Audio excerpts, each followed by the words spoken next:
Que o Flamengo tem que vencer. Se ele não vencer, ele começa a ter menos dinheiro. Ele começa. Ano passado como que não vai ter? Não vai. O Flamengo ele é uma máquina de arrecadar. O Flamengo tem no seu estatuto uma blindagem de que ele não. O Flamengo é uma locomotiva que ele não para de produzir, assim como o Barcelona. Flamengo sem título vai ficar sem dinheiro? É isso que o Colorado aqui vai estar tentando defender. E bora ver a resposta do jornalista. O Flamengo não é. Eu não tô falando de encaixe.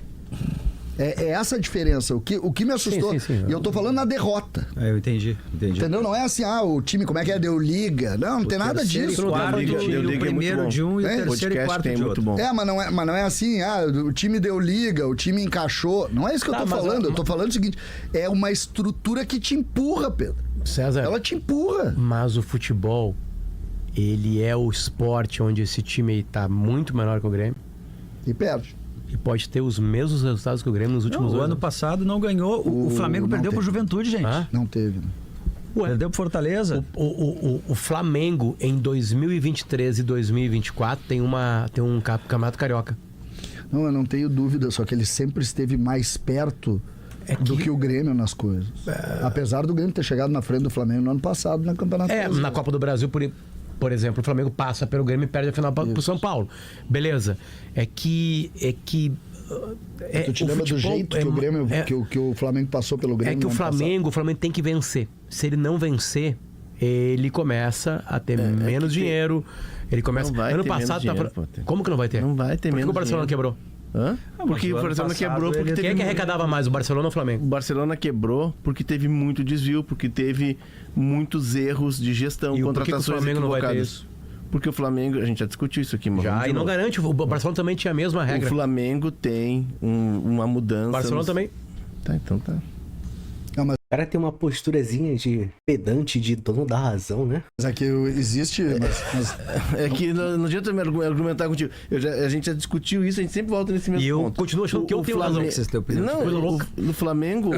O Flamengo tem no seu estatuto uma... Não, mas é que senão fica sem argumento. Não, mas tem tu deu argumento, eu discordei. Mas é que o Flamengo tem no seu estatuto uma blindagem de que ele não pode gastar um X% da sua receita no futebol. Tanto que o Rodrigo Caetano, quando era executivo, numa conversa informal, disse, cara, eu só tenho dinheiro do que eu gerar.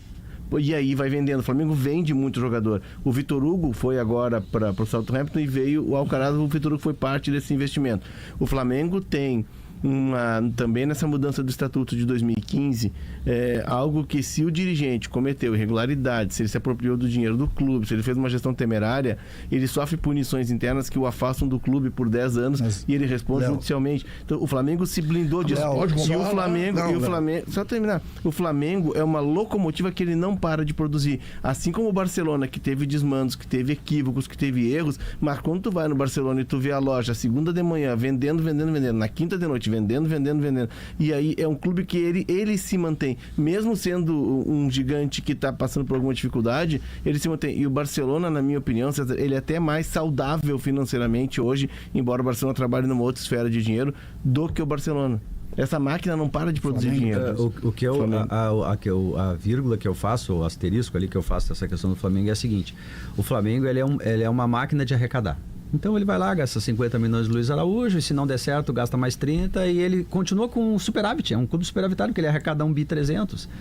Né? Agora, ele tem decisões no âmbito assim, do campo que não são profissionais. O Flamengo teve 8 treinadores nos últimos 2 anos.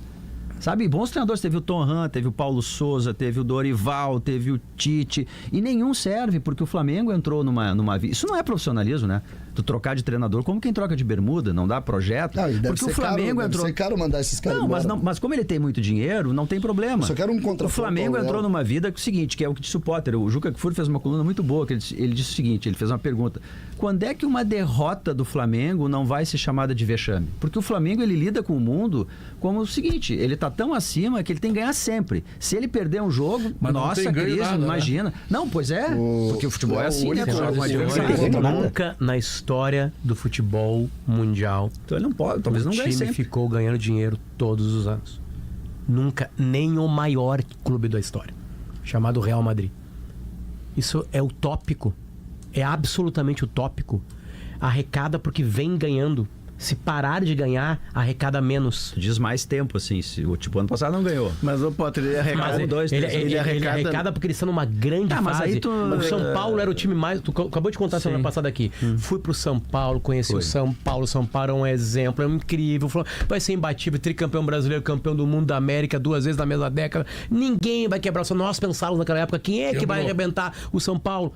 Quebrou o São Paulo. O Corinthians da década de 90.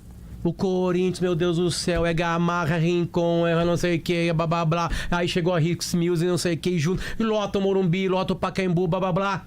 Quebrou. Foi pra cima de... Não existe isso no futebol. Essa é a minha discussão contigo. Que nenhum estatuto, nenhuma letra de lei quebra a lei humana que vem de mais de 100 anos do esporte. Mas é que tu tá pegando um processo que ele é... Tu tá pegando um processo que ele é de 90, de 2000... Nós estamos vivendo uma outra fase da indústria do futebol. Nós estamos vivendo uma nova geração de receita. Os clubes estão fechando o contrato. Se vai bater agora em 2 bi por ano a venda dos direitos de TV, juntando os dois blocos. Nós estamos vendo um outro momento da indústria. E aí tu tem um clube que talvez ele conseguiu chegar, e isso é o sonho de todos os clubes, como o Real Madrid fez. O Real Madrid, antes do Florentino assumir em 2001, 2002, o Real Madrid não tinha vice de marketing. Não tinha diretor de marketing. O Real Madrid era uma reunião de amigos. O que é o Barcelona hoje? Uma reunião de amigos. Porque a Catalunha é uma província, e aí tu ser do Barcelona te guinda a uma nata da sociedade e fica naquele grupo. E o Barcelona passa por muitos problemas por isso. O Real Madrid já tem uma outra estrutura que o Florentino implantou. E o Real Madrid... Pode ser que ele não ganhe, mas a bola dele ela não vai depender de entrar ou não para que o Real Madrid consiga ser superavitário. O Flamengo ele chegou num patamar que se a bola não entrar como não está entrando, ele vai seguir produzindo dinheiro. Não vai produzir numa faixa estratosférica, mas uma faixa alta. O Potter trouxe uma informação. A gente arrecada 2 bilhões, Pedro, mas gasta muito mais, Léo. A regra de 3 subiu nos dois. O futebol, tu não tá arrecadando 1 bilhão e 200 milhões e gastando a mesma coisa. Tu tá gastando 3, 4 vezes mais. Ou mais, né? Talvez tu esteja gastando na regra de 3 mais proporcionalmente do que tu tá ganhando. É que assim, Léo, tu tá indo contra uma lei do capitalismo. É uma lei de infinito que não existe. Não existe. É que uma coisa está linkada à outra. Uma coisa está linkada à outra. O Flamengo só vai arrecadar muito se continuar vencendo. Se parar de vencer, as empresas vão mudando. O Real Madrid está há quanto tempo nessa leitura aqui? Desde 2000. Pela tua linha. O Real Madrid mudou. Depois que ele ganhou o negócio imobiliário lá, que ele pagou umas dívidas, pagou um monte de coisa, apostou... Acha que ele conseguiu ser perene nesse período? Ah, sim. É que assim, Potter, tem... É que o Real Madrid é o maior clube do mundo, não é o Flamengo o maior clube do mundo. Tem mais ou menos uns 75 clubes maiores que o Flamengo em dinheiro. O Flamengo é das Américas. Não, o Flamengo hoje ele é um dos 30 maiores clubes do mundo na questão financeira. Mas assim, se tu pegar a questão toda do Flamengo... ele vai gastar mais, sim, mas a partir do momento em que ele se organizou, que ele se estruturou e que ele se blindou, a arrecadação dele ela só aumenta ano a ano, e ele não vai ganhar todo ano, porque é impossível tu ganhar todo ano. Nem o Real Madrid ganha todo ano. Deixa eu te perguntar 2 coisas. Primeiro, um clube de futebol ganha muito ganhando muito, tá? Porque aí vem sócio, vem prêmio, vem o escambau, tá? Segundo, o clube de futebol ganha muito vendendo jogadores. E o Potter disse um negócio ali que me chamou a atenção. Os jogadores que estavam jogando ontem no Flamengo, a maioria foram contratados. Mas o Flamengo está perdendo. João Gomes, ele vendeu há pouco tempo. Tá bem, mas ele vendeu o Vini Júnior, ele vendeu um monte. O modelo de negócio. Mas no momento que ele parar de dar atenção... No momento que ele parar de dar atenção para as categorias de base, só contratando jogadores trazendo de fora, ele não terá jogadores para vender. O modelo de negócio do Flamengo, Pedro, desculpa, eu te interrompi ali no final. O modelo de negócio do Flamengo, ele é justamente... O Flamengo se alavanca porque ele vende Vini Júnior, Reinier, o zagueiro Léo Jardim... Viseu, Paquetá, e aí já vendeu agora, mais recente, o João Gomes, ele vendeu agora o Vitor Hugo, ele vai vender o Matheus Gonçalves, ele vai vender o Lohan. Esses guris que estão no Flamengo, é o modelo de negócio do Flamengo. Ele vendeu o Thiago Maia. Né? Sim, mas ele não pode sair contratando a rodo e não dar espaço para esses guris, que esse sim resolve o problema. Como em qualquer clube, né? É que assim, Pedro, na real, o Super Flamengo, que ainda o Flamengo colhe frutos, foi um time montado. O time do Jorge Jesus agora rápido que eu tô lembrando, eu acho que não tinha ninguém da base do Flamengo. Ninguém da base do Flamengo. Uhum. O goleiro era o lateral direito, um lateral era o Rafinha, o outro era o Felipe Luiz. Isso. Os zagueiros eram o Pablo Mari e o Rodrigo Caio. Na frente era o Arão.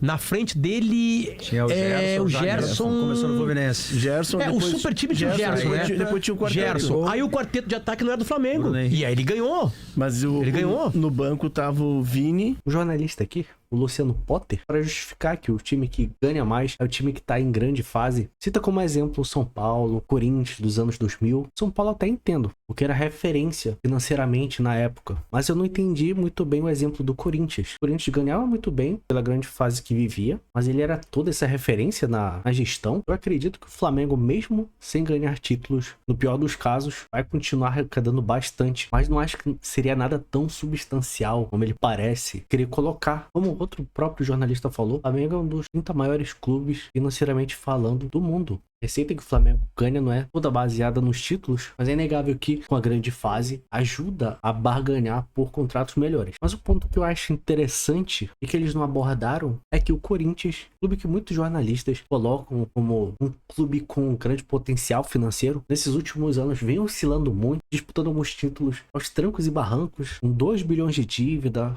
investigação da polícia. Esse mesmo time bateu o recorde de arrecadação em 2023. O Flamengo fez um trabalho tão bem financeiramente ao longo desses anos, ascensão no marketing e match day, isso são números de 2023, e seguido do Corinthians, que atingiu a maior receita da sua história, 937 milhões em 2023, crescimento de 20%, muito impactado pelos 250 milhões em transferências. Então, se até um clube desestruturado como o Corinthians tá quase batendo na casa de 1 bilhão, não entendo o Potter quando ele fala que o Flamengo ia reduzir drasticamente a sua arrecadação por não vencer títulos. Diz aí o que você acha aqui nos comentários.